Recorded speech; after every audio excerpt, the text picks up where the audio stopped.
Hey everyone, welcome to the Midweek update. It's Seth and Amy and I. No, it's not. It's Dave Good. He looks nothing like Amy. Amy's gone off on vacation, and so we invited Dave to join us because there's some interesting things to talk with him about. But before that, I just want to mention, kind of as our headline item, that we're going to have communion this Sunday. So look forward to being together and sharing in communion. We'll do the typical process of passing the bread and the cup in the pews. So look forward to that. Yeah.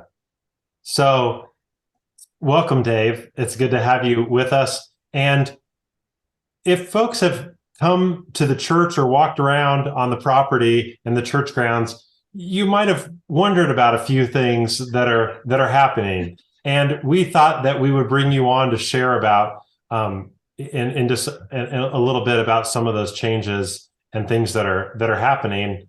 So invite some conversation. So let's talk about some of those. Maybe we can just start with some of the outdoor changes first, and some different things that are happening. Do you want to talk with some of the pictures first, Dave, or do you want to give just any overview? Sure. Why don't you just start with a picture or two, and we can go from there. Great. All right. I can be talking over the pictures. Yep. Yeah. Well, you're seeing here the approach to the bowl from the northeast corner, as work was started on a new stage area at the north end of the Amphitheater Bowl. Mm-hmm. And that's on the right side. On the left side of the picture here is the beginning of a terraced area cut into the bank of the bowl that will provide terraced seating, as well as accessible access ramps to porta-john sites or food truck sites that the festival may use. Do you have other pictures, Seth? This is just a view of the terraced area in all of its glory right now, as you can sort of maybe see a few of those bales of hay where you're going to be trying to grow some grass. This is on the east side of the Amphitheater Bowl, where the picnic area was at last year's fall festival. We've carved in two terraced seating areas, 6 feet wide by a foot deep, so that people can look over the heads of tall people like Kurt. And then this is that other area you're talking about, this stage area. Yes, this is the north side, looking toward the solar panels. This is a stage area that was created using fill that was brought in from the high school construction project.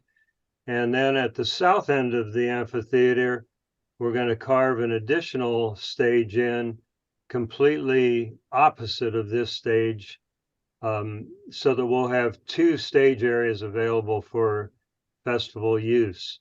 Mm-hmm. That way, if we have one act set up and ready to go, there's no downtime in between acts. People just have to pivot 180 degrees to change their location to see what's going on. And Dave, this way nobody's looking into the sun in an evening concert. Yeah, both the stages are north and south oriented. That way we're not looking east or west into the sun. Yeah. Nice. This area right here, Dave, where you put these flags. Yes, this is the entryway to the bowl area. Yes. And where those pink flags are, I'm going to be creating an ADA accessible ramp. Well, a ramp out of grass, but more friendly on the slope than what the current entry is. That's steep. The whole idea behind all of this stuff is to make the entire area more accessible. Both the entryway here as well as that picnic area the food truck area, and the Porta-John area. All of those areas will have approaches to them now that will include ADA specified accessibility ramps, so that people can get to where they want to go if they have mobility issues. Yeah. So And I think just overall, Seth, what I'm doing here, what we're doing here, I got to give a big shout out to Ron Karg and to John Hartsaw for loaning their equipment and also being generous with their time and helping me a lot on this, as well as a volunteer crew that had gotten together to lay sod when I stripped a bunch of the sod. But what we're doing is making a beautiful site more beautiful, and then we're making the site much more accessible than what it used to be, and just making things more functional all the way around for whatever events might be held out there, whether they be worship services, festival activities, youth group activities, whatever might come down the line. So Dave, let's talk about, many folks remember we used to have worship out here, and it helps to still have some worship out here, but especially during the pandemic. So this is over by the Memorial Garden. Yes, those of you who have some kind of a memory can recall the big canyon that was between where we're looking across to the west property line there.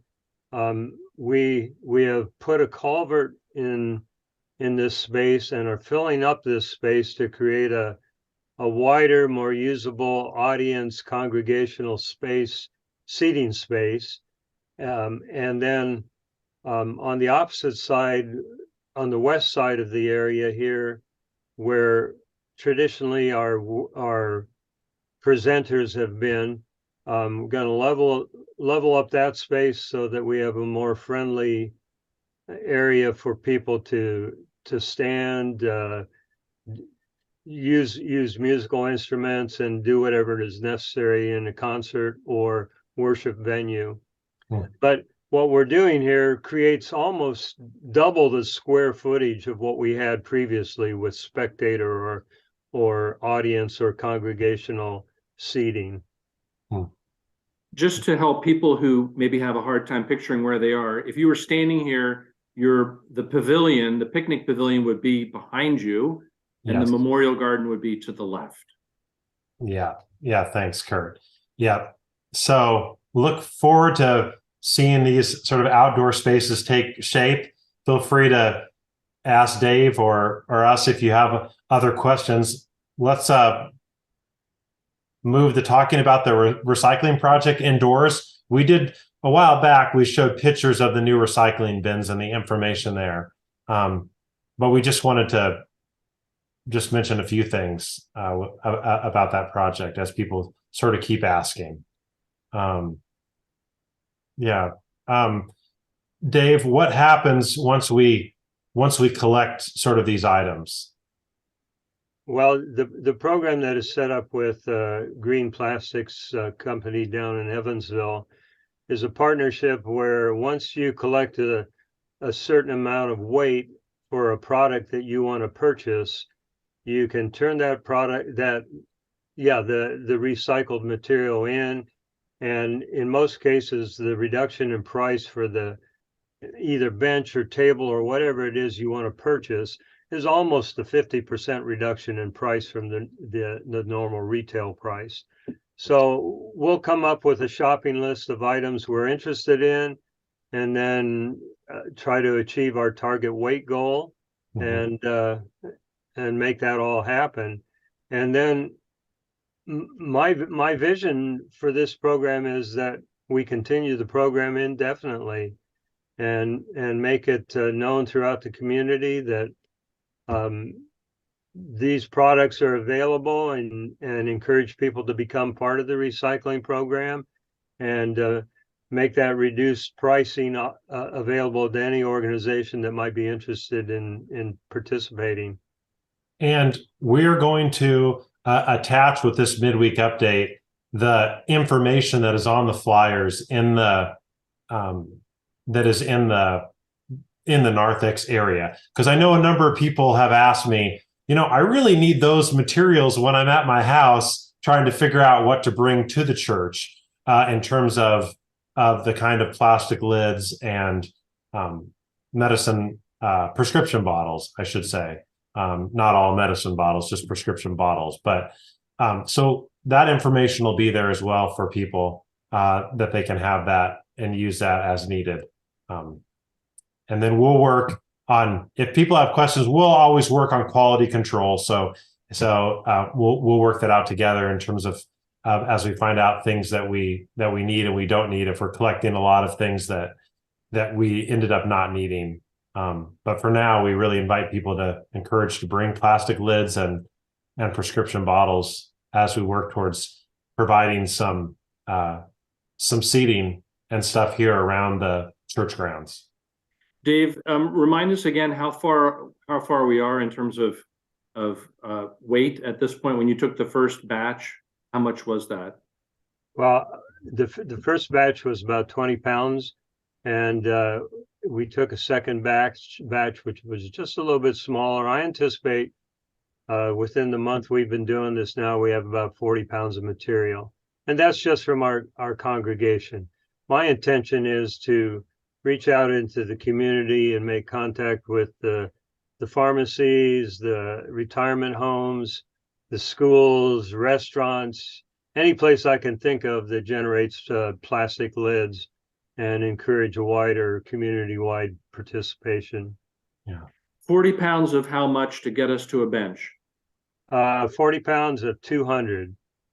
Oh, we've got a good start. We're a fifth of the way toward 1 6-foot bench. Wow. And that's just doing it within our own congregation. We haven't gone further than that yet.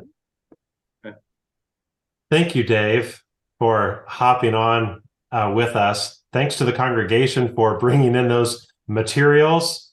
And, just want to mention too, that a lot of these projects have been spurred by some vision, but also need from the school here, our public schools, to find some place for their dirt. And we've received a lot of the free dirt for these projects to do a number of these projects. So thanks for your work and for all the crew of people that you've had come out there.